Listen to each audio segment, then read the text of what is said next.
Semi-final number 2. First map, Battlefield of Eternity. Team Copium against the Cats. So, the next series, everybody. We already have, of course, determined who is waiting in the grand final for them, since Team Rage Quit was able to advance in their semi-final. But, yep, here we go. This is another...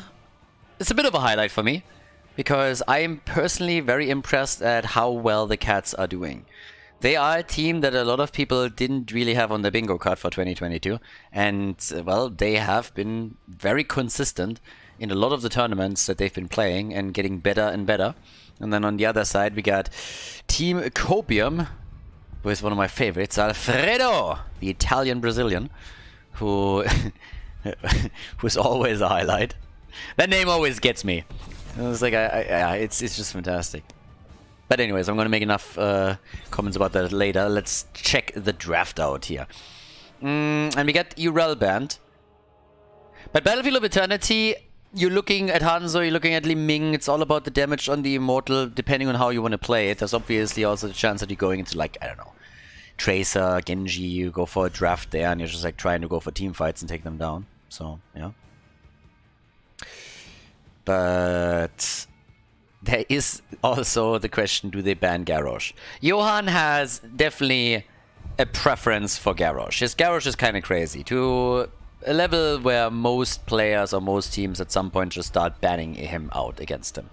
So that's another concern. And there it is. They ban him, so yeah, no chance for him. It's actually kind of funny when your tank is like so strong on a certain hero that hero then gets banned and you're using a ban fight. Same happens with Breeze and Asterial in the last few days. So, yeah. All the damage healers are still in. That means you can Hanzo, you can Li Ming. Vala if you wanted to. Don't see her arrow build these days a lot on the Battlefield of Eternity. Well, maybe the wrong way to phrase it. We don't see it not because the arrow build is bad, we don't see it because she isn't get picked. Other heroes are picked over her. Lucio, claimed again. Good old Druglord over there. Alright, Dibbles. For Johan. Doesn't get his Diablo, goes for the Lord of Terror. And, well, I would still expect a damage dealer to be taken now, and there it is. We got Drakis Li Ming. Li Ming is awesome here for multiple reasons. I mean, normally this is a map where you also see a lot of Nubarak, and if a Nubarak gets played against her, then you can of course burn the cocoon down. In this case, he's banned, but that's always an ult cooldown trait that Li Ming is going to win. The more important part, though, is that she can A, carry the momentum in a team fight with resets, and B, can throw combos out where she doesn't even have to aim. She just has to throw the combo at the Immortal, and then the opponent has to decide, how do we deal with this? Do we just let the combo go through and then slowly but steadily our Immortal is losing hit points? Or do we instead try and soak the damage with one of our heroes and then heal them? So this is, those are the stalemate plays that we are getting quite a lot. But we get Casper's Blaze and we have Marlon Muradin, so the front line has been established. They ban Hanzo out. It's actually wild that Team Copium didn't go for a damage dealer themselves here, so it makes me believe that they have some other plan. Now, there's of course a lot of other heroes on this map that are pretty decent, and can go for Jimmy with Executioner, but he is not seeing that much play. He's actually pretty much disappeared from the map in most games. Maybe even the Thrall and the 4-man again, but you still need at least some Immortal pressure. And they have very little right now. And Hanzo would have been the solution to a lot of those problems. But they decided to not pick him. Went for the front line instead, and that got immediately punished by the Cats. Guess they could have gone for it too. But okay, so we get a Rexa again, and we have Malfurion. Stuns into roots.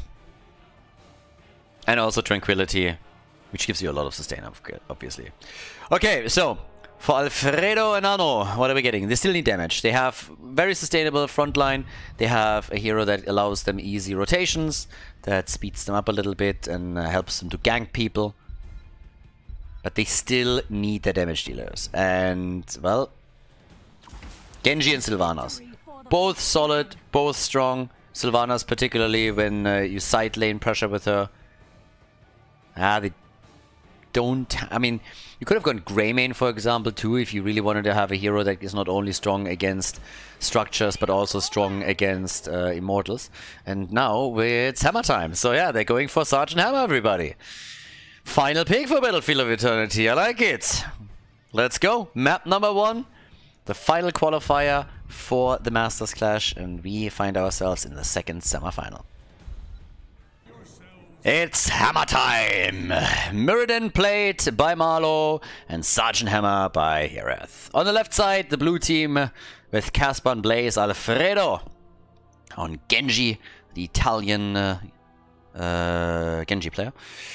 Gildy Spock on Lucio and Nano on Sylvanas. Drak here for the red team plays Liming. We got Johan on Diablo, Meneldo on Rexa, and Captain Rex on Malfurion.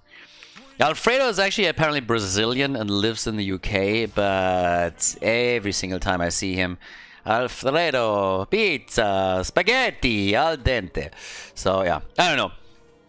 Always makes me hungry. I mean, we talked about pizza already quite a bit lately, but yeah, good spaghetti is also kind of nice.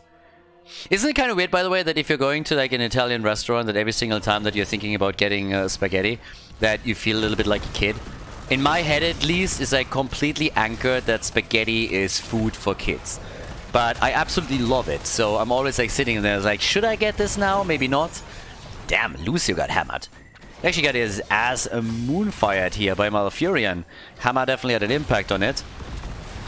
Going up against Sergeant Hammer is so insanely annoying, and they're already off to a great start here. So, yeah, while Genji can poke, the first tower has immediately been removed down to 50%. And, yeah, things are Gucci. Alfredo, my friend. He's riding on a giant rat. Going full Ratatouille on us. So, yeah. But either way, with level 1, we got our advanced artillery in. We have, besides that, I mean, nothing insane. The Emerald Dreams here for Malfurion. So, yeah, there's that. We currently have still our top lane. A bit of a play for Rexa. And Meneldo gets zipped out. That's my boy. Yeah, Alfredo going in for the big hits. I like it. He's actually a real fun player. For some reason, the name just like triggers me in a positive way. I honestly find it funny. I'm probably the only one, but I don't care because, yeah, I'm very funny. all the Germans say so. Anyways, with a Hammer is normally a hero that only after you have the movements is getting real value for the team, but with the positioning that we've seen now for heroes twice, they are absolutely destroying the spot wall. It's obviously made worse by the fact that we have only 3 heroes at the bottom of the map. Up at the top, they also did some damage after Rexa was killed. But in the later stages, Hammer time is going to be brutal. Now, the interesting part too is that we have, with level 4, the Animal Husbandry over here. So, a very confident Rexa player. Animal Husbandry is not a talent we're seeing a lot. For a while it was some of the Russian players that loved to take it and got away with it in most cases, but then time and time again people started to focus on Rexa a lot more and shut that down quickly. Obviously, if you can still keep that towards the late game, then you're in a pretty solid spot, but against heroes like Genji and stun heroes or stuns in general from Jet Propulsion, Murd and Stormbolt is a little bit difficult. So either way, the Immortal is getting hammered as well, as Hereth is just weaving in those auto attacks like a boss. Right click, right click, right click, right click. And I have to say, it's gonna be really annoying for Team Copium. This game, it feels like it's one of those where it already feels a little bit like a checkmate. It's way too early. We don't have level 10 abilities yet. We haven't seen any big plays from the blue team yet. But if you're going up against a Hammer that is this well protected and in the early stage already gets so much work done, then I would always be a little bit afraid. So they are putting them into a corner. Hammer had good positioning here. Now they're easily taking Muradin down. So that's another one. And that is gonna be the first Immortal for them. I don't see a way for Team Copium to burn this HP pool down quickly enough. So, first objective has been decided. And... oh, Alfredo! Careful! Okay. Ich habe gar kein Auto. But yeah. 1 or 2 kills. And with level 7 kicking in any moment, Hammer is gonna be even more of a pain in the ass. So, here we go. Level 7, the Hava Siege mode. This is where the fun begins for Sergeant Hammer. Yep, now it's much easier to be annoying. And the blue team is experiencing this firsthand. They're just sitting there as like, Jesus, how do we deal with this now? Murin has to jump in, they have to properly target that, but at the same time you have of course this level 4 talent that makes him pretty impervious to both stuns, or at least initially. The fort has not quite been destroyed, but it's very low. And we still have them making plays. Misha gets killed. Diablo is also low, and actually that's going to be the first... yes, Diablo is receiving his first death after he completed his quest. So he'll be back. Genji is in the meantime chasing... chasing Rexa. Apparently starts to try and get rid of the stacks that he has on his annual husbandry. But, yep, that's that. There's the next quick move for... Alfredo is still dancing around with his Genji, just poking from the sides. Always looking for an angle where he can at least slowly and steadily whittle the hit point pools down a bit to open an opportunity up for later. Maybe get a good swift strike through, get the reset. But it's still 2 kills for 2. Team Copium is doing... I mean, they're coping well. They're coping pretty well with Sergeant Hammer. There's 2 kills to 2. Haven't suffered too much yet. But that fort at the top lane, that is worrying me at least slightly. They go for Menaldor again. And nearly got the kill, but Alfredo jumps in again, protected by the way. Here comes Diablo, hoping for the wall stun, but Sylvanas was already ready with the wave. And now they're pushing this back once again. It's hammer time! Yep. Slowly and steadily, 1 hit at a time. And of course, the more they focus on Sergeant Hammer, the more freedom Li Ming has to do her own shit here. So they got poke from 2 sources. And that is the first fort delivered. Interestingly enough, we have a solid advantage in experience for Team Copium. And the Immortal is already up on the map, so they should be able to close this gap quickly. But there will at least be a small period of time where the blue team has level 10 and the cats don't. So maybe we are getting the first objective for the blue team now. They're doing okay. Yep, they're doing pretty okay here. And well, by now we got the bunker up, we got the high 5. No surprises. Genji is holding back a little bit on us. Halftime show is over. Blunt force gun. We all know what BFG really stands for. So yeah, nice try, Blizzard. Going for the full PG here. That's not how that works. We play Doom. And another big hit. Yes, the boars get unleashed. They're all in the choke point. This is the opportunity. Not quite. This is a big Immortal, by the way. They need some kills here. So yeah, the Immortal gets taken, I guess. But if they can kill a few more heroes, would be alright. Alfredo is still not taking his ult. He's still debating. Flipping a pizza, deciding if it lands top or bottom. Flipping coins is so 2021. We're way past that. We are flipping pizzas. Looking to see if it lands on the pineapples or not. Yeah, they're gonna lose out on this, but they are reducing the shield pretty significantly. I'm actually very surprised how well they worked that down. That's less than a 50% shield. Given where we started, respect. I mean, the cats lose the objective, but that could have been so much worse. There's still a bit of a game of chicken going on, as Malfurion and Genji both haven't taken their talents yet. I mean, both of them are just still sitting here and it's like, well, you take yours first. It's like, no, you take yours first. Both of them are just waiting. I honestly wonder who blinks first. Tranquility against Dragonblade or what's going on here? I mean, right now, it is a Sylvanas push. That's the beauty of having her in the lineup. So, here's the play. And let's... Yeah, the fort is down. No choices on the two heroes that I mentioned a second earlier already. And in we go. Down to the bottom of the map. There they go for Menador. And that's a kill on Raxa. Yep. There it goes. Animal husbandry. Bye-bye. Rexa and Misha just got a divorce. Yep, that's a reset. So that's a bit unfortunate. One of the reasons why very few players these days take this talent.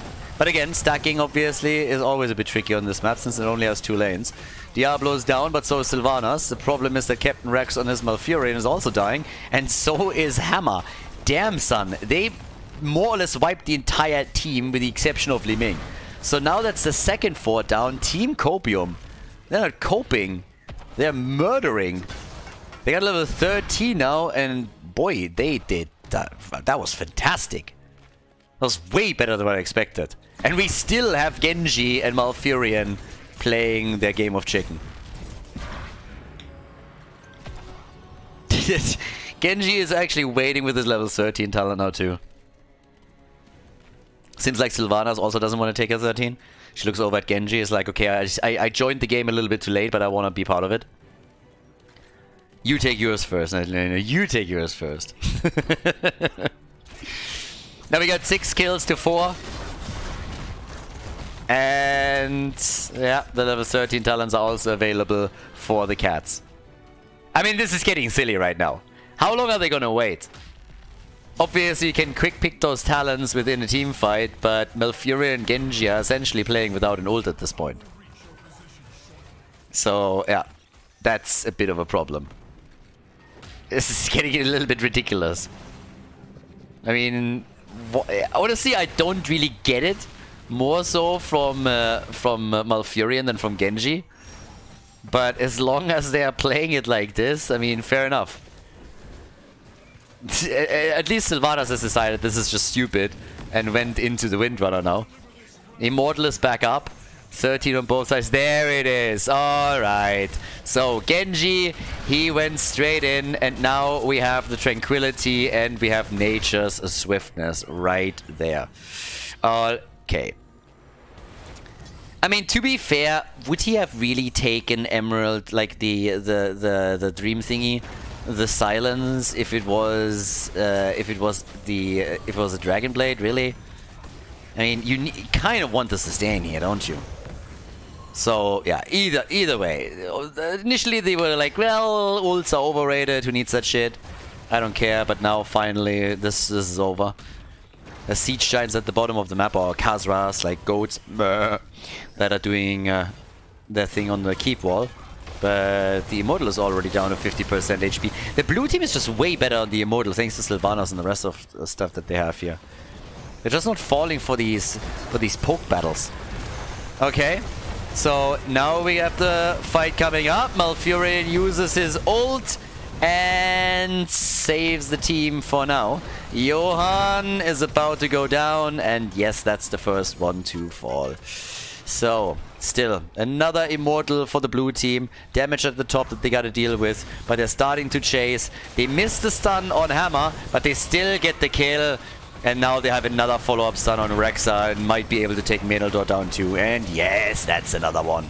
Now, Sylvanas died, and I'm not sure if that was worth it, because the problem is that she's the one that is supposed to enhance the push. But then you're looking down to the bottom of the map and talking about pushing. Seems like the two catapults here have done work. I mean, damn. 50% of the hit point pool gone already. That being said, the top keep is also losing HP. So, are they trying to go for a game? I mean, they can't. They need to send someone back to make sure their own keep survives. This one might also not be destroyed. Now that we're having most defenders back to business, I guess it's going to be low, but it might not be enough. This is going to be close. It's not going to be close. It's going to be close. One might was missing. But yeah, Genji's most likely going to deal with that. Yeah, I already got pinged. Alfredo! Man on a mission. The name is Fredo. Alfredo. Okay, so 2 keeps are down. I mean, that's the cats on the ropes. Yeah. You know the hanging in there meme? That's exactly how the cats look like right now. Like, hang in there, boys. But I don't think that there is any way to recover from... Well, that's actually not true. Given that the keep is this low on the blue team side, there is a chance. If they just win a team fight big time, they can take that and go for core. So, to be fair, there's a chance that happens. Not saying it's a big chance. Obviously, catapults, more catapults, good boys is a bit too much. But if they win a big team fight and then go through the top, they could end right there. So that's definitely something to consider. Sergeant Hammer on 29,000 damage. By now we got the Giant Killer, of course, and that's going to increase the damage output significantly. But the next Immortal is gonna come back up. And they are already looking for a trap. So, let's see if they can come in and take that. Well, if they can, for example, take Malfurion out, that would be nice. And that's exactly who they're aiming for. Hammer reacting, Stormbolt, zoning Stormbolt. Prevented Li Ming from moving into that position, which wouldn't have changed anything. But yeah, zoning Stormbolt, playing with their feelings a little bit, and they're like getting anxiety, getting stressed out, pulses racing, forcing mistakes. Genji is, by the way, not died yet. That's my boy. That's Alfredo for you. Indestructible. And yeah, more catapults coming in. Alright, so the longer this lasts, the worse for the cats. They need kills quickly. Well, they try. BFG, Marlo! The barbecue! And he's out. Mirrodin is alive. Catapults are slowly arriving on the core. And the Dwarf is still in play. Yeah, that is honestly where especially the 16 on Sergeant Hammer is of course doing serious work. There's more catapults coming. And the halftime show is won, but Diablo might be lost. Yep, Diablo's in trouble. I don't think they have any way to save him here. Another jet propulsion and he's dead. He stayed way too deep. Drakia's down too as Genji goes for another kill. Alfredo pretty much with a perfect game here. Not play. And with another Immortal, they can win this for sure. Already the red team is pretty much in this position where they can't do anything but push the lanes back out.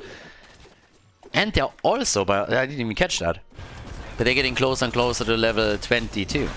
So unlikely that they're hitting it with this particular Immortal. But the experience gap, thanks to all of the kills that they locked in, is now very significant too. It's a 50% shield on the Immortal. It's going to be a 5 versus 5, but they're taking the camp. Yeah, here sees it, but he's not going to be able to do anything about it. Maybe if Misha would have been there, she could have done something. But now they have more pressure at the top, more pressure at the bottom, and the only chance for the cats is of course to attempt and flank in and get quick kills. And I don't think that Team Copium is going to give them that chance. The top lane is going to arrive at the core 100%. Now they're jumping in here again. Diablo trying early avatar for Mirrodin. Very early avatar. But they attempted to defend, trying to take that shield down. Here comes another quick jump, capitalizing on the level 16, slowing them down a bit further. They're making a play for Diablo again, or at least they're trying to. Everybody's slightly low though, and the ult from Rexa comes in as they're making a move for Genji, who they just can't take. And now the core is falling already down to 50%. At the same time, level 20 is nearly taken and things are looking great. That's a victory. Team Copium with a 1-0 against the Cats. Before we head into game number 2, make sure that you subscribe to the channel if you haven't done it yet so you don't miss out on any future content here on Khaldor TV. Game number 1, Team Copium didn't only cope, they crushed, they took the lead and made it look easy. The hammer composition was super annoying, but they didn't care. They just got the kills and then won the map. So 1-0 now in the semifinal for Team Copium. And we have Volskaya Foundry as the second map chosen by the Cats. And at this point, I gotta look at this and say, like, they're gonna go for the Nazebo strategy. They like to pick Volskaya when they want to play with an Azebo. It's something they've done in the past. I think the last time they did it, they even played it with Zarya. And the thought process behind it is not bad. You're pretty much just trying to get an Azebo into the late game. This is a map where the objective usually sucks, so it doesn't really speed the map up enough. If you win it, of course, then even better. But if you lose the objective, it doesn't ruin the game for you. And you most of the time end up with a game that has level 20 or further. So if you pick an Azebo here, which they've done a few times, you can cheese an opponent out by just stacking him properly, and then once you have your Vile Infection, you can totally murder. And I would assume that since they picked the map, they are looking to do that again. Now the question that is instantly coming up is, does Team Copium know that? Or not? Now they banned Lucio, and at some point, obviously, yeah, if you ban a Azebo out, that strategy is just down the drain. You waste the ban. Obviously doesn't mean that the cats can't win a game with the normal composition, but it makes it a little bit more difficult. So I believe that Drakia was playing Zarya for them the last time they tried this. And since Garrosh hasn't been banned, we could see the early Garrosh pick. So there's a chance that they pick Garrosh first, which makes Zarya even more likely. Last time Garrosh was banned, so now Johan is likely gonna get his pick. Alright, Urel. Ah, only Urel, first pick. I was just like, who is picked next? Yeah, there's Azebo and there's Garrosh. Yep, there we go. Alright, again, as expected. So that was telegraphed. And I am very sure that they are gonna get Zarya next if they can. So they're going to go for the same strategy here. And since they didn't ban it, either Team Copium said, alright, they're not going to pick it before the third ban, or they just didn't know about it. We get Mephisto and we get Tyrael against it. Obviously, just because you get the heroes that you want doesn't automatically mean that you're going to win the game. But still. Let's see what they can do. What do we have? I mean, I would assume that they're gonna go for Zarya. Question is, do they ban her?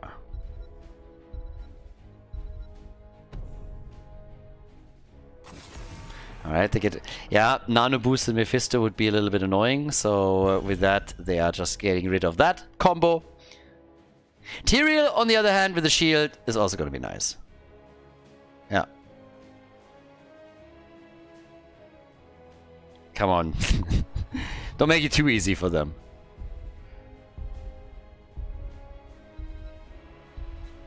It has to be a Zarya ban, right?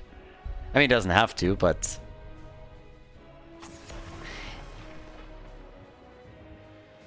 Alex Straza? Okay. Not what I expected. Genji Blaze. No Zarya this time. Okay, so instead we're getting Blaze. Okay. Fair enough. No Zarya, but still. Why did they think Alex Straza?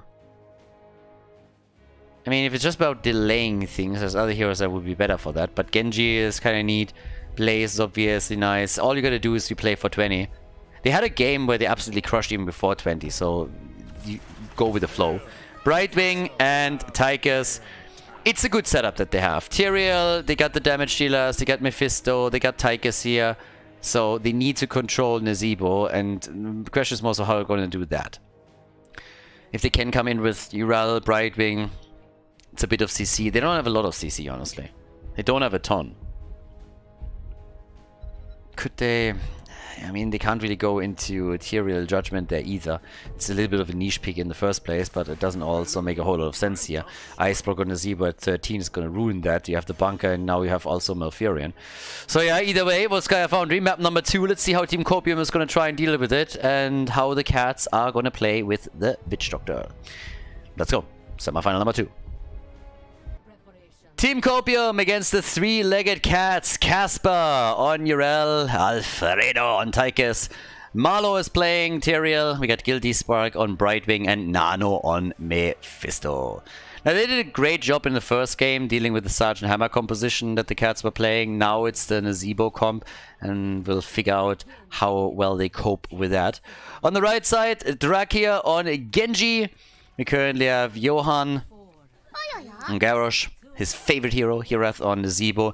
Captain Rex on Malfurion, and Khaldor is playing Blaze. Okay. Let's get the show on the road. Level 1, we got the Spiders, Widowmaker for Nazeebo. I mean, again, all of this is to get Nazeebo to level 20. If, of course, you can gain some momentum in the game, you are able to win a couple of team fights, win some objectives, that's great. Then just take the game from there. I mean, this is a good example. They nearly get a kill on Urel as the game begins. But what you really are hoping for is to get Nazeebo as quickly as possible to the 175 baseline stacks and to level 20. And then once he has his Violent Faction, then you are going for it.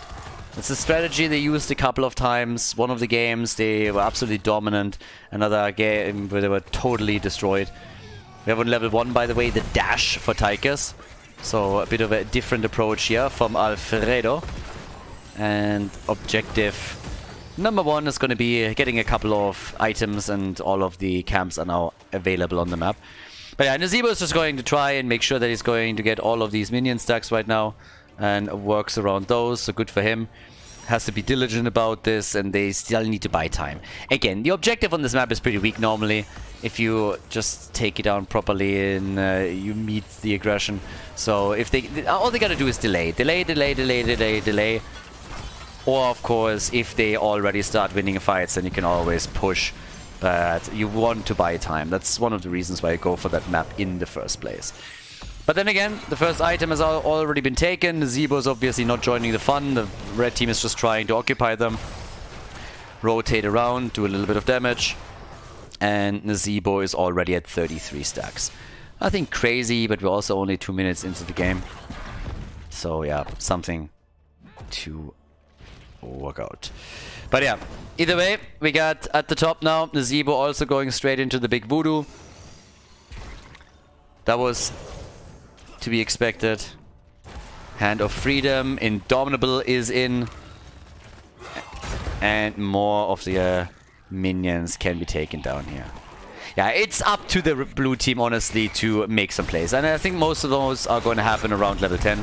Because then they have their heroic abilities, and especially with Tyrael that plays a big role. But yeah, the Triglav is now gonna get, or not the Triglav, the mech over here is gonna get attacked. They're still taking the tower, the item at the bottom of the right. So yeah, item control on this map always crucial. The bigger they are this time, as a talent for Tychus, trying to burn heroes down and then allow the rest of the team to deal with them, especially of course Mephisto, who went into the Skull Missiles on level 1, sitting at 8 stacks now. Talking about stacks, we have 54 stacks for Nazeebo. Getting even higher than that. So yeah, Nazeebo is definitely on his way to get a murderous killing machine in the late game. So yeah, see exactly what he's doing. He doesn't give a shit about hero damage right now. He doesn't give a crap about objectives. He's just sitting there doing his thing and making sure that his team can rely upon him in the later stages of the game. And that means that Team Copium has to at some point start, okay, we're flipping the switch now, and we're starting to get aggression into the game, win the objective, and then take structures down. But especially as long as you don't lose any keeps, you're still in a decent spot, even if all your forts are destroyed. So, yeah. In this case, we get the Swift Retribution as a level 7 talent. Down at the bottom of the map, yeah, they're still poking against Marlow. You get the stun too, so yeah, nice for them. 76% already.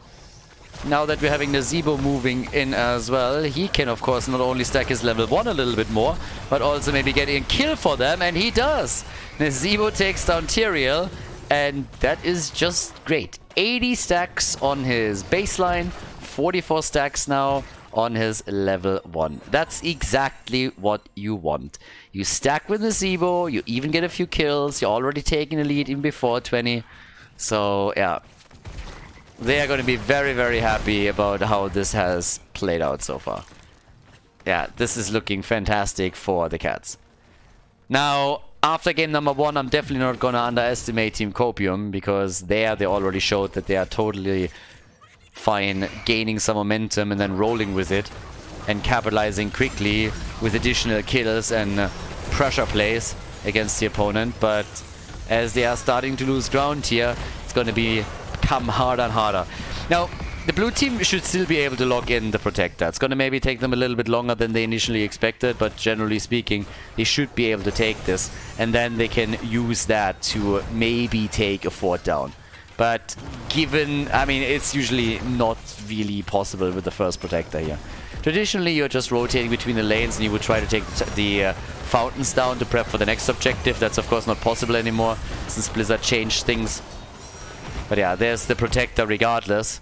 And we already have Nazebo back on his way towards the top. He's at 91 stacks. Yeah, we had level 9, not even 10, and he's already about to hit 100 stacks, which leaves him 75 shy. So they get some damage done here in the middle, trying to take the wall down. But this is all going according to plan, and they even have a lead in experience. That's the next game. They actually have a lead in experience as well. Yeah, and here come the level 10 abilities. I mean, all standard. Sanctification, Bunker, the 2 layers of defense for Team Copium. But they still need to somehow cope with that situation, and I'm not quite sure how. Decimate is now ready. Nazebo has gone into the Ravenous Spirit. And, I mean, I don't know, guys, but that Protector didn't do a whole lot. They're just taking that down. And actually it helps also Nazebo to stack his level 1 even further. Durance of Hate is now in. Look at Nazebo, 8,000 hero damage. I mean, he contributed a bit during those fights. But he's already second highest damage on the team. So, yeah. And he still gets just the stacks together on this. I have no clue how Team Copium is going to stop this. They have 9 levels left to at least get a bit ahead, because once the level 20 is there, Nazebo is going to rip you a new one. And so far I haven't seen anything that really forces this. Like nothing. First objective, didn't do a thing. As long as they don't commit Sudoku somewhere, they're going to be fine. Or at least you'd think. If they can kill Nazebo a couple of times, that would of course be great. That slows him down. But he's also going to get the ice block in just another level. And then he has even more survivability. And he's already at 125 stacks. And of course all of the stacks that he gets are also increasing. I mean, again, like this guy is going to be a walking killing machine. He has the voodoo ritual and he has the big voodoo. So the more stacks he gets at the pace that he's going, he's just going to become a monster. An absolute monster. And I just don't see the aggression that would be needed from Team Copium. Maybe they're waiting for the next objective and then hoping to just explode in and get some damage done. But instead, we're seeing Tychus fall, I guess. Sanctification on point. Absolutely on point. That saved the day for Alfredo. Yeah, that definitely saved him. Great play by Tyrael. It's not over yet. Brightwing is still low. Here's the Ravenous Spirit too. So they get a lot of damage done. But there's once more nothing that Team Copium really accomplished here. And it's level 13 for the cats first. This is textbook what they're doing right now. Absolutely textbook. Level 13. Ice block is gonna kick in. And yeah, this top side. Let's see. 160 stacks. 8.5 minutes. Yeah, unless Team Copium finds a way to be aggressive soon, they're going to be totally destroyed. How? I mean, what's the game plan here? Rely on the objective. We're already on level 14. We're already at 14. And this is just the second objective. How are you going to make that work? Nazebo is pretty much done. Nazebo is at 172 stacks. He is pretty much done. It's crazy. You get him to 20 and he is going to punish. And of course, you can stack even way further than that. But yes, he's 180. All he needs is level 20 now. Violent Infection is a guarantee as long as they get the experience. So, yeah. Off we go. They buy some time at the top. They just delay things. Yeah. Damage output, 20,000 for Tychus. I mean, if you get the Protector now, it's... yeah. I think Team Copium is... honestly, on the one hand, I'm sitting here and I'm really thinking, well, this game is not winnable for Team Copium if they don't get aggressive. And I've been saying this for like 3 minutes and they haven't done anything. Then again, they performed way better in some of the games that I commentated from them than I expected them to. So maybe they just have a plan and it just plays out slow. But I am very skeptical right now. I'm looking at this and I'm really asking myself, like, how can they possibly start a comeback here? It's 5 levels until Vital Infection kicks in. And not a single fort has fallen. We have seen 1 kill in this game. That was a kill against the blue team. Yeah, so how do you get anything done here? The Zebo is at 15,000 damage already. Just him poking a little bit with his level 1, which is completed, is already helping. And Casper, I mean, should get out, yeah. Yeah, he can easily jump away. But the Zebo is still stacking. He's still saying, alright, stack, stack, stack, stack, stack, stack, stack. There they got 16. That gives them the spiders. And off we go. The Protector. I mean, heroes should honestly just be able to drop a couple of spiders on him and deal with that. They need to do some structural damage finally. Casper is down at the bottom of the map. Gets a bit of work done here. Yeah. Starting to come in. Spiders on the... Look how the spiders just fucking eat the Protector. The Protector is at 55% HP and it's just now making it towards the fort. Yeah, that's nasty. Alright, so they go for a kill on Garrosh and even that isn't happening. Tranquility is out. Instead, it's Brightwing that nearly dies. Sanctification is once again on point. Great ults from Marlow. And they push them back. But the Protector has done nothing. Nothing. Protector has absolutely done nothing at all. In professional circles, we call that jack shit. He did nothing. Guys, we're 12 minutes into the game. Single kill for the red team. And the double Protector has taken a couple of hit points off the fort. Can they maybe finally get a kill on... No, they can't. Instead, Marlow is in trouble. Marlow's trying to get out. And his Zebo gets even more damage. He's at 220 stacks now. Jesus. At this point, it just feels like Team Copium doesn't have any answers here. 3 levels. And I mean, even after 3 levels, obviously, you still gotta play it out, right? But unless Xerath decides to completely go YOLO. There was a game in HCC North America, and I think I mentioned this before, that I watched where one team on Dragonshire, one of the NA teams, they played on the right side in red. They were just delaying the game, playing the Zebo, and they lost fort after fort. Their keeps were attacked as well. And then finally, after 20 minutes or more, they had level 20 for Nazebo, and I was like, fucking finally, now they can start to go and do some work. Finally kill, by the way. And then Nazebo just inted literally into 3 heroes. And they lost the game right then and there, after they finally had level 20. And I was just like looking at my screen. I was so mad. I was so angry just watching this. And I was like, seriously? The entire game, you're playing it safe, you're stacking, and then you have level 20 and you run into 3 heroes and just commit Sudoku. And you guys lose the game off that in a moment. So, yeah, if Xerath does the same thing here, then this is still something they can lose. If on the other hand, he is playing the safe, that's a bit different. Spray game on point. Someone's having fun. Mephisto has died, by the way. Ice block. And it's spider time. Yep. That's another kill. Brightwing is on the run. She's dead too. They have no chance in my eyes. I really don't think they have a chance. 4 kills to 1. You're already losing the game before Nazebo is at 20. I mean, yeah. They got a fort. So, they got 1 fort, and where's the damage? Where's the Zebo sitting right now? 30,000 damage. Look at the siege damage. 140,000. And they just took the fort at the top.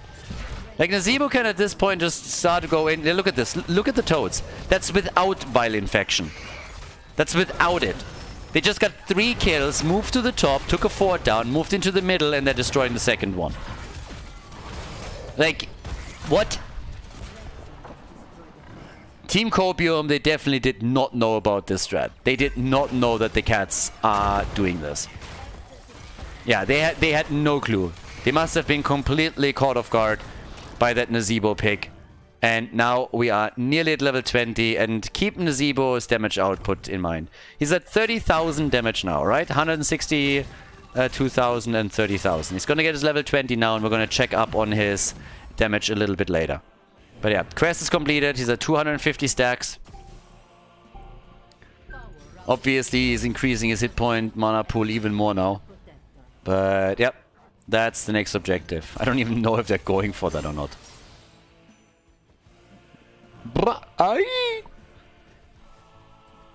As long as he's not inting. Not committing Sudoku here. But yeah, a few more stacks. And let's go team fights. Next objective is also at the bottom of the map. So yeah. 20 versus 20. That's the moment. I mean, Mephisto is also, of course, in a great spot now. He's completely done with his quest. He has Mimic. But yeah. They just need to get Nazeebo and some damage in. Yeah, there's already... So 30,000. Keep in mind we're at 30,000. Let's see how long this fight lasts and see how much Nazeebo is going to be able to get here. So yeah, burn this down a little bit too. Gotta play that slow. Yeah, they gotta be careful of Mephisto. Mephisto is obviously a problem. Mephisto is a big deal. Like, they have to be very careful with him at least. Sanctification was on point. They're still chasing Garrosh. Yeah, and those spiders are not going anywhere. I mean, you still gotta hit him. And that's a kill. So Garrosh is down. Good for them. Garrosh is dead. And they get Brightwing, so that's the support gone. That's bad news, but they counter kill at Genji. Nice. Genji is dead. They try to go for Urel, and well, she's getting attacked by spiders. But eventually they're falling back. So it's an exchange in kills, advantageous for the blue team. Nazeebo has just dished out 12,000 damage. 12,000 damage in that last fight alone. And is obviously by now also destroying the next fort here, just saying. So that fort is gone too. So, yeah. Ridiculous. And another 4,000 damage for him, 5,000 damage for him. Spiders, toads, and everybody's just like, fuck that. And maybe now he's a little bit too deep though. Yeah, dodging the ice block was nice. Okay, the root as well. But yeah, that could have been a bit problematic. Now, Urel still got to hop out of there. But Nazeebo's now at 50,000 damage. So from the last time that we checked, he has 20,000 damage that he just got. 20,000. Yeah, and while all of this happens, we still have the push at the top. So this is going to be another wall that gets taken down. Likely the keep itself is going to be damaged. The Protector is at least claimed by Team Copium. But they lost now all the forts and they lost a bit more. They're taking the Protector. But let's see how much damage that's going to be. So that is already 10% of the Protector gone with one Nazeebo volley. Yeah, and more. Alright, so here we go. At this point, they get the objective. This is the third one, by the way. And what do? They run away with it. Because it's like, spiders. No. Who knew that the Protector is arachnophobe? Yeah. I mean, at this point, they're just giving up on that thing. It's like, yeah, we don't know if that's really worth it or not. Okay, so. The Tychus eats that immediately. But again, they're at least pushing through the bot lane now. So with the Protector and with Tychus on Odin, they got the big red button. So it's not like they have nothing to fight back. And at least they're taking a fort here. So the objective finally came in handy and gave them something. Yeah, good for them. More spiders on the ground now from Herath. Yeah, but they're gonna lose this one. Now, to be fair, they have actually done a bit of work with this. Now, if they can get another objective, that might help them. But at least right now, that's all that they seem to be getting for the time being. So 5 kills to 3. Dodge out on that. And let's not forget that they lost all of their forts already previously. So if the blue team is eventually going to be attacked by them, there's a chance that we're going to lose a keep quickly. Yeah, that should be the end of that. And they can also fight for the items now. So 284 stacks now. So a quick look, 57,000 damage. I mean, he's top damage in the team now. So he's actually overtaken Genji. Genji is going to claim that crown back for a moment. But once that Nazeebo is actually continuing to fight in the battle right here, yeah, we'll see where that goes. So yeah, Nazeebo is already starting to take over top damage on the team. And he's also about to take top damage in the game. Again, before level 20, he was at 30,000 damage. He's doubled his damage since then. But they got the... yeah, they got at least the item. So the blue team is actually surviving quite nicely. But we have nearly 300 stacks now for Nazeebo too. So it's getting even more hit points. Yep. And with that, they are pressuring them even further back. The next objective is in the middle. But yeah, Mephisto is going to hand the first place over to Nazeebo in a few more moments. Yeah, and he's already dealing with the next thing. And the longer this lasts, the more difficult it's going to be to take him down. So that's of course the next thing. It's not going to increase his damage significantly, but well, the damage output. Okay.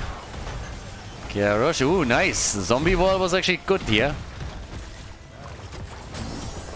Ah, actually it wasn't. For a second, I don't know why I thought that Garrosh was on the other team. I was like, wait a moment. Why did he open this? I was like, yeah, trapping a teammate is probably not really the nicest thing to do. So I gotta be careful with that. Now, the blue team is holding on much better than I expected them to. I gotta give them that. Now, they've lost their forts since then. They've been pressured heavily. But they are not... they're not getting destroyed right away. So they are holding on much better. The problem is still that once that they're losing another hero, the red team can go for structures and just unload a couple of frogs on them. And the structures are just going to get crumble.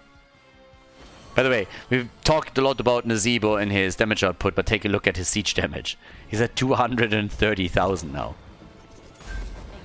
But there is another objective up on the map, and it seems like they're not even going to try and fight for it. Instead, they're going to the top. Can they get Nazeebo in here? I don't think so.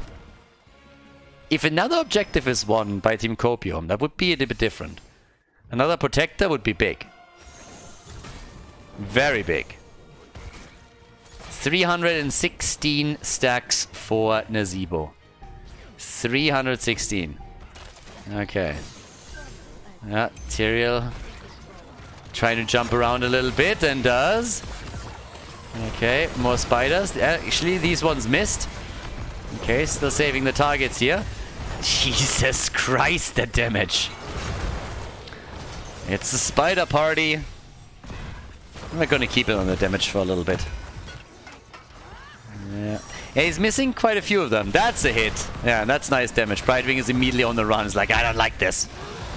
Okay, so more and more of those are being dropped here. They take control of the objective again. And this is one of the big ones. I mean, it's objective number 4. And we can meme around all day long how little damage the Protector does on this map. But when we're going to objective number 4 and 5, these things scale hard. So, yeah. Nazeebo is still not completely done with that, obviously. 51 stacks right now for them. Hero's still fine over here. Mephisto has his ult back in just another second. And Nazeebo is now at 76,000. So once again ahead of Genji and closing in on Tychus. Mephisto is at 71. And top side, it's a catapult that already starts to take the keep down. So Marlow has to move towards the top and deal with it. Which is of course something that is immediately visible to the red team and triggers another attack on the checkpoint. After they take the turret here. Okay. Stacks on Nazeebo, 333. Yep, and there's the big fight. And immediately the Sanctification. That one was great. Ult against Malfurion. Nicely done by Mephisto. Can they get the kill now? They're gonna try, but it's the blue team that has to fall back. They looked for a second as if they were able to get some kills here. but didn't quite work out. Double turret also, of course, helping with that. And now they're pressured back, they're low at the top keep, and they're losing the protector. Nazeebo is already topside, taking more of those waves down, and is working on additional stacks. Yeah, another hit. Straight in for Casper. 340. He's gonna get the 350 stacks now. 350 pretty much. 92,000 damage. He tripled his damage output since level 20 and is way ahead of Tychus and Genji. And they just destroy the keep. And now they can go for the core. Look at Nazeebo. Nazeebo's immediately going in, throws the first one, bam, there's the toads. Look at it, look at the siege damage. Just look at the siege damage. He's absolutely murdering the core. No chance here. Walks around it. Protector is there, of course, too. And that is game. We're gonna see game number 3 between the Cats and Team Copium. They just got Nazeebo'd.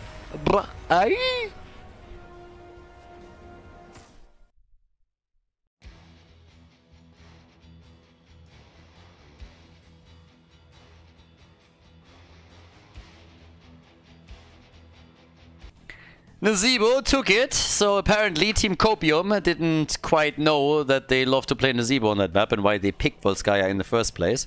And right now we have the blue team with another opportunity to win this one. So it is a Garden of a Terror, everybody. Our final map of this best of 3 series.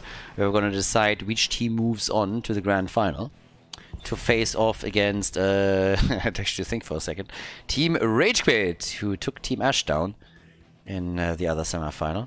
Alright. So, what are we getting?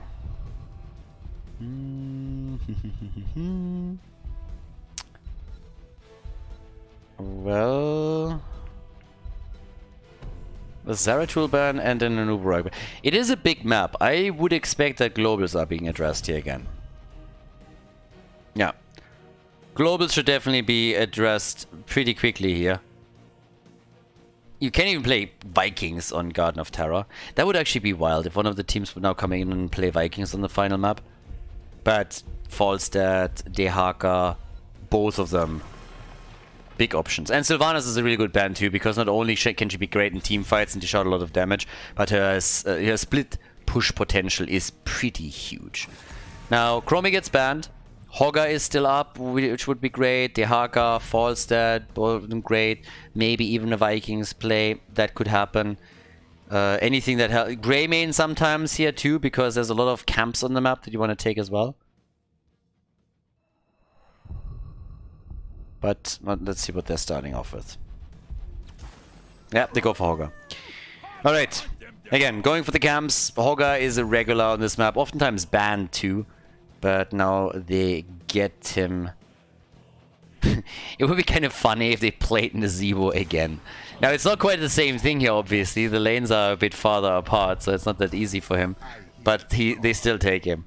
They still take him. So yeah, Nazeebo is in the house once again. And now Team Copium really has to figure out, okay, how do we deal with this shit? And at the end of the day, there's a few things that you can do. One of them is you just try and end the game earlier. Or, yeah, just, you know, accelerate it a little bit. Get a setup that can siege up on structures, that can take forts down quickly, and doesn't rely that heavily on the objective. Maiev and Rega, so they're going for the aggressive variation, trying to take them down here. But with Nazeebo, I mean, again, it's not necessarily that you're putting all your eggs in one basket. The thought process is more or less, get Nazeebo to 20, make him work on that, make him work on the side lanes, and then at the same time, make sure that the rest of your team still can get value. And with Dehaka, they already have side laning.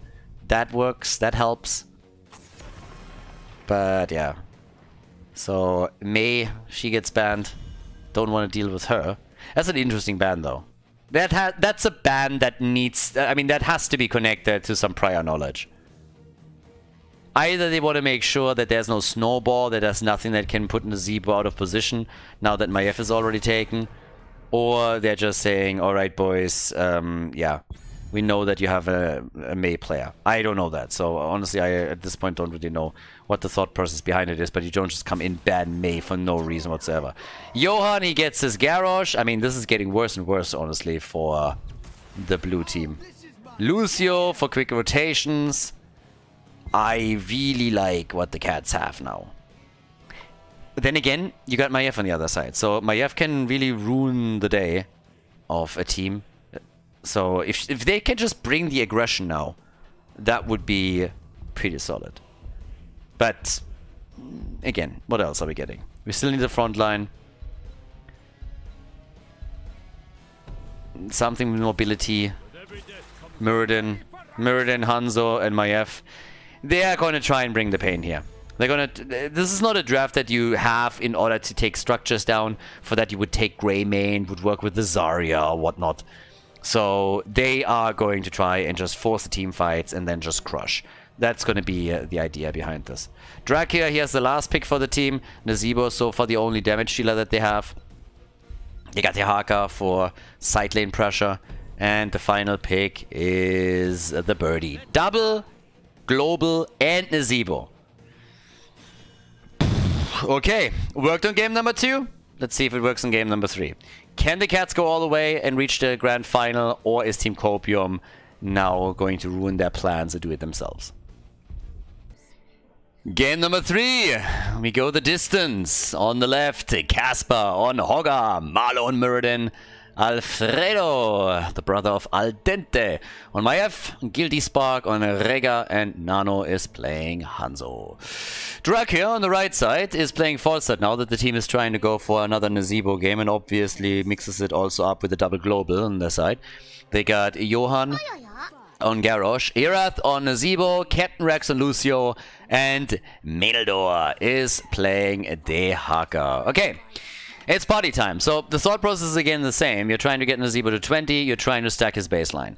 In the meantime, you're relying on the double global to push side lanes, you want to control the map a little bit, and they are obviously going to be reluctant to give team fights to the blue team.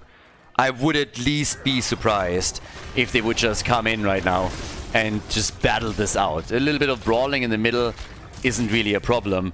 But in the long run, I don't think that we're going to see any crazy moves here by them where they're saying like, let's force that fight. It is in their best interest to prolong the game. Prolonging the game helps them. The longer the game lasts, the more stacks Nazeebo is going to get. The longer the game lasts, the better his chances to reach level 20. And of course, on the other side, this is going to happen. They are going to try and take Nazeebo down wherever they can. Jump on that fucker, stun him, crush him, tether him, bite him. Rega is gonna bite him in the ass and arrow him whenever you can. So yeah, take that Witch Doctor down and make sure that you slow his stacking as much as you can. Because he has to get to these waves. I mean, he needs to take these waves down. And they're already roaming the map a little bit with what they have here in an attempt to get more kills. And that might just work out for them. Now, keep in mind also that with this being a bigger map where it's much harder for Nazeebo to rotate between the lanes because the path that he takes is a bit risky unless he goes the long way, they don't need to be this fast here.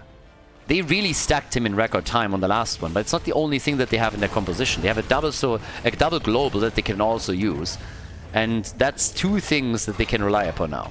The blue team, on the other hand, they are gonna be very, very aggressive. They are invading the map, they are looking for opportunities to get kills, and that's the way that they need to play this. Get a little bit ahead, get a couple of kills, take a couple of camps, and just make sure in general that you are doing everything you can to put pressure on the Cats and eventually take some of the structures down.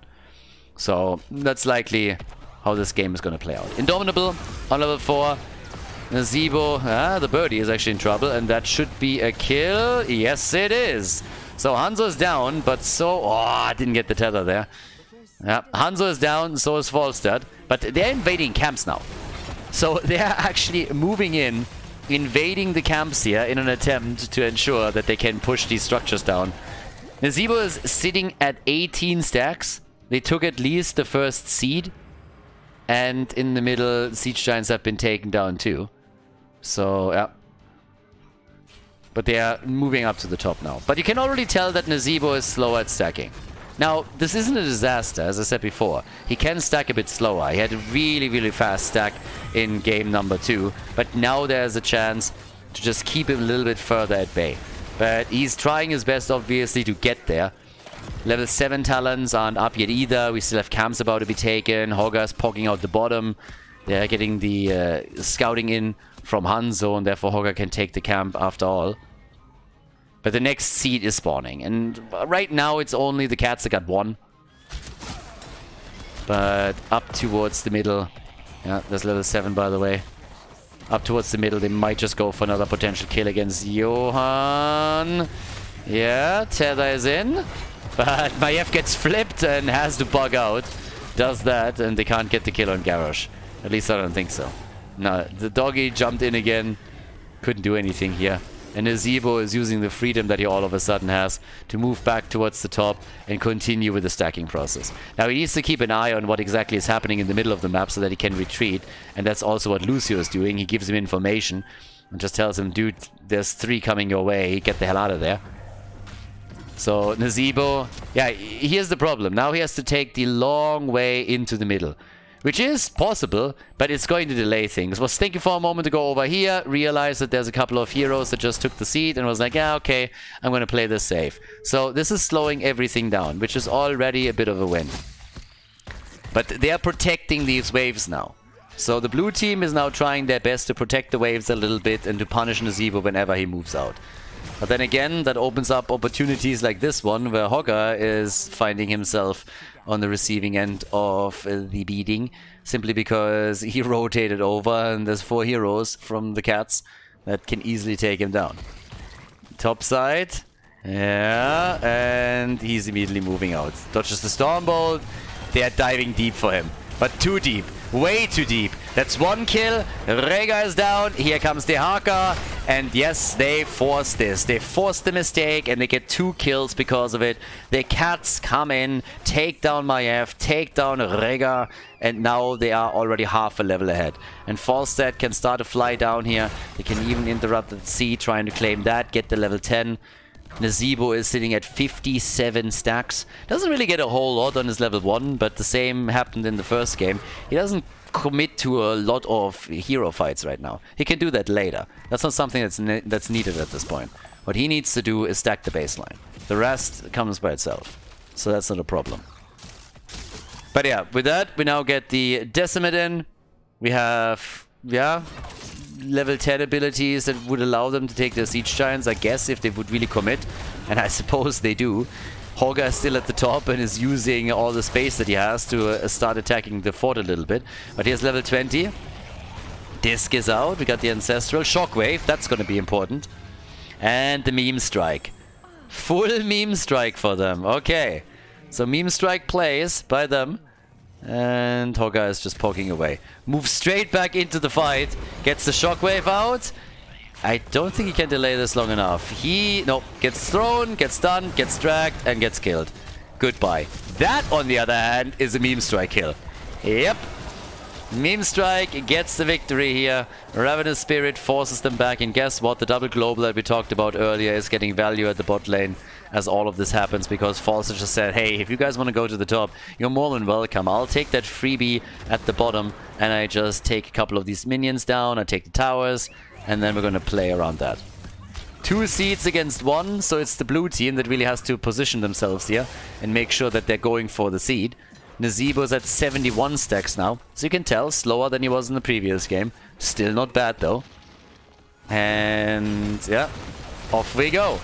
There's already a kill against Lucio, good job. Blue team way more aggressive in this game than they were on Volskaya, and I really like it. That's exactly what they need to do. But they are also losing one of their heroes.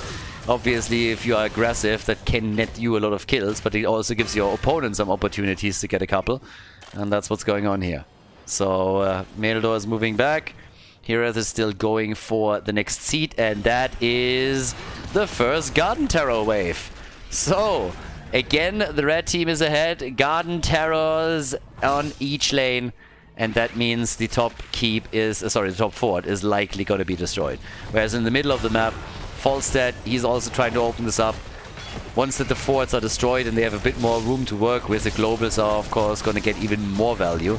But yep, the wall goes down. Top fort is likely not going to make it. Alfredo is really low already, and they have to drop the Ancestral on him. And Lucio escapes. We were trying to tether them into the meme strike. That didn't work, and now instead Marlow gets attacked and drops. That's Myrden eliminated. And Garrosh gets away. So bottom fort takes damage. Top fort has fallen. Nesibo is already top damage on the team, by the way.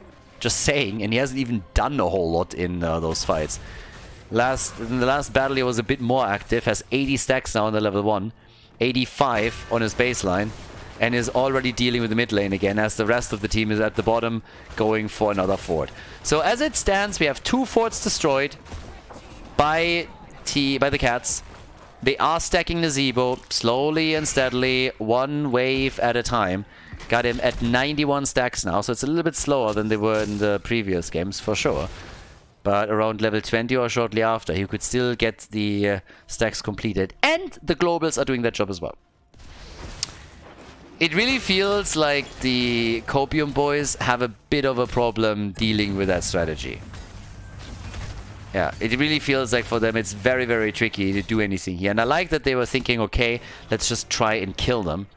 But I personally believe that it would have maybe been a little bit better to just like go for aggression with structures, pick a grey main. Sylvanas was banned, of course, by them, by the way. And just try to pressure this a bit. Because all that the cats gotta do now is just play it safe, sound and slow. They have Lucio to speed things up. They can again move down and force a 4 versus 5 because Hoga is at the top. So that's the numbers advantage that you're running on the opponent. The disc is out. Yeah, Meme Strike is not hitting a lot.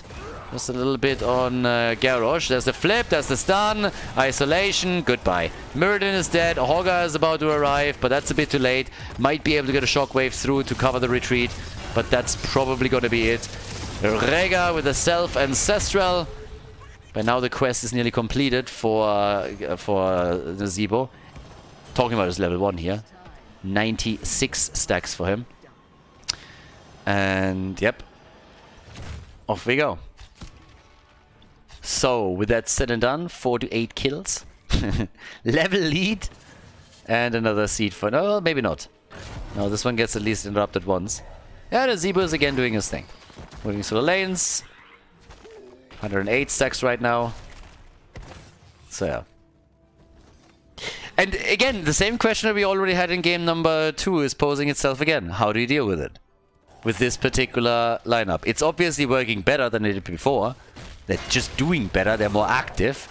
But it doesn't really seem to be working unless they're starting to get some solid kills in. And they're playing with a talent disadvantage now, which makes matters obviously even worse.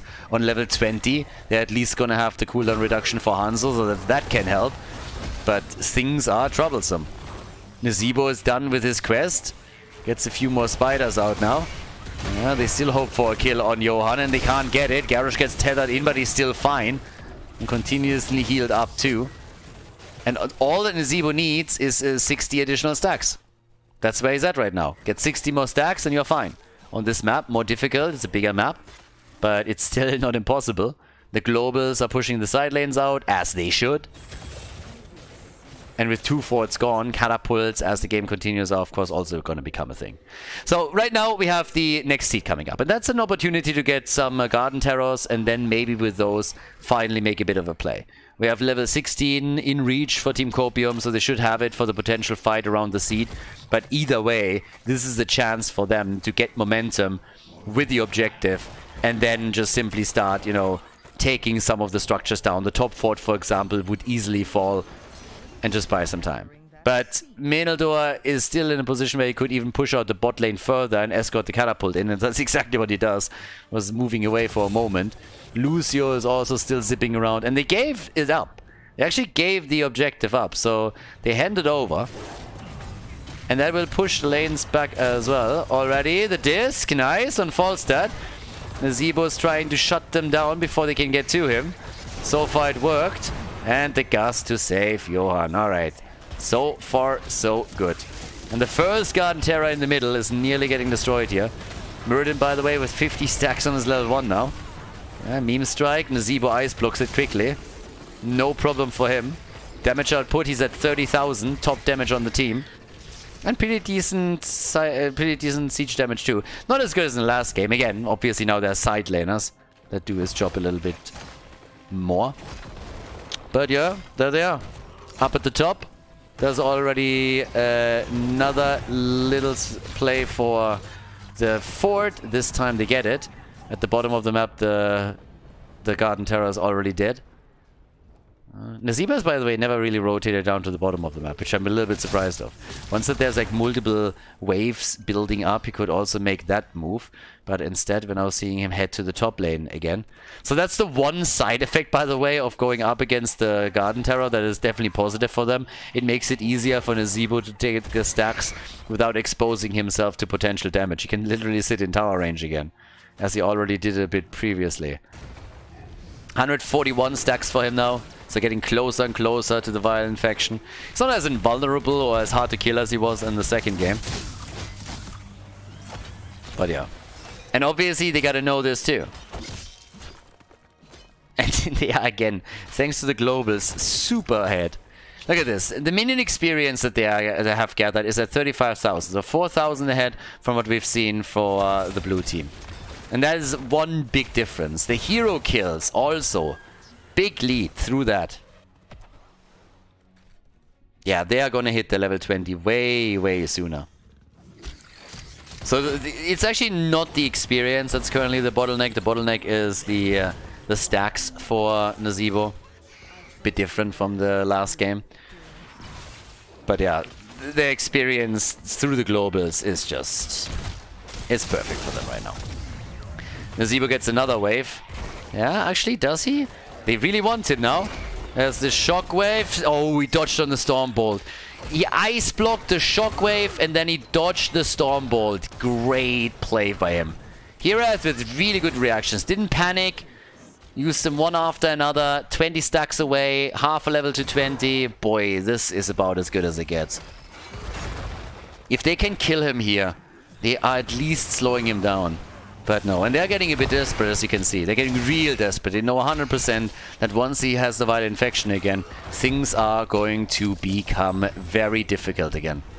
And since they... this is the first seed that Team Copium got after they had the objective. So there's very little that can be done. Nazeebo goes for the Violent Infection. Is 15 stacks away from completing it. Could get the wave in the middle. And goes for it as we speak. And down here the fight starts. Alfredo is about to go down, but moves away. And they're all cut in the corner. But Garrosh dies, Hanzo dies. Nazeebo is coming in, doesn't have the stacks together, but can still do a little bit of damage here. Might have overstepped it a bit though, but we still get the kill on Maiev. Lucio is dead, and so is Nazeebo. They finally get a kill on him. After they had the first blood kill at the top lane, they just weren't able to handle him. Now they finally get one. Each team still has 2 heroes on the map and moves away with them. But yeah, level 20 versus 20 in just a few moments. But Nazeebo moved down a little bit too soon.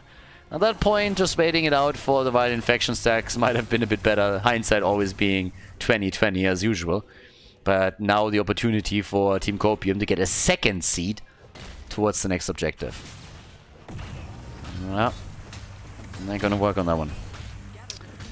Alright, so there's the 20s. They got them. That gives us the shockwave upgrade. Power Spike is in. Okay. Power Spike and, more importantly, cooldown reduction also on the Meme Strike. Yep. Vengeance Orb. Nazeebo back in 2. And Muradin, I mean, I would technically assume that it's going to be Rewind. I mean, again, could also go for the shield, of course. If you really feel... I mean, maybe he's even just like sitting there waiting for Violent Infection to see, okay, how much does this actually affect me? Like, how quickly is he burning me down? Do I have a chance to survive through that? But nah, he goes for his Rewind. Has the Storm Balls all set up. Yeah, waiting for the minion wave, the movie. Like, literally just sitting there. Waiting for the Storm Bolt, alright. And get saved. Get saved, 7 stacks away. There's the isolation. Damn, they are hitting everybody. Nice. I mean, the main goal here was to save Nazeebo. And they did. They actually somehow need to get him to a minion wave. There we go. He gets one. Yeah. They gotta find some minions for him. 72. And there it is. The minion wave that will start it all. Yeah. 74, 75. Quest completed. Spray game on point. Ah, dodging the disc with ice block. Nice. Okay, showing some dominance over here. That's how you do it. Okay, as per usual, damage output from the Nazeebo before 45,000. Same as Hanzo. So Hanzo and Nazeebo are the same damage right now. 45,000 for the two of them. So yeah. My F, by the way, insta-dead. Falls dead, gets Hanzo. And Nazeebo is also dead. Nazeebo is also down. Hello? Hello? They got the objective and they got 3 kills. So one of them Nazeebo. Team. We all of a sudden seeing Team Copium pop off after Nazeebo completes his 20. Is that happening? All the forts are gone. They're trying to go for additional kills now. And Meneldur is dead. He got Hanzo too. Arrows to the face. That's the end of him. And now they're trying to go for the keep. Yeah, Nano is getting pinged, and for good reason. Like, he was beasting it in that last fight. You see the damage output that boy brought to the table? He's at 63,000. He got 18,000 damage in the last battle. What the fuck? Nazeebo gets Vile Infection, gets killed, and then they lose the game right away? What is happening? Is that Snay or what's going on here? Team Copium, they go to the finals. Team Copium go to the finals. Nazeebo hits Vile Infection and it just doesn't matter. GG.